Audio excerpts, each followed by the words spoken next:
Jā, tas ir labs termins, digitālā neredzamība, jo tieši tā arī ir, ka pirmkārt ļoti maz satura.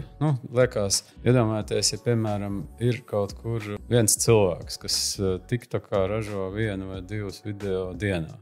Viņš internetā ir daudz, un uzņēmums, kuram ir 10 darbinieki, visu laiku strādā, saturs pa viņu internetā ir tik maziņš, ka tur ir tāds īsts apraksts, kontakti, pāris bildes no iepriekšējā gada, un to arī viss beidzās. Un tad bieži vien ir jāuzdod vienkārši jautājums, kāpēc nevar izdarīt tā, ka ir atbilstoši tam, ko tu dari, tev ir tas satura apjoms un kvalitāte. Un pēc viņiem arī bieži vien ir vajadzīgs šis atbalsts copywriteriem ar speciālistiem, kas to var izdarīt priekš viņiem. Un to visu arī jūs nodrošināt? Mūsu uzņēmums arī to dara jau gadiem un dažādos līmeņos. Sākot ar to, kad vienkārši sakārto ieliek uzturu pamatu, un mēs arī veidojam aktīvo saturu, arī video. Atkarīgs no tā, ko uzņēmums pats var izdarīt un kas viņam pašam nav.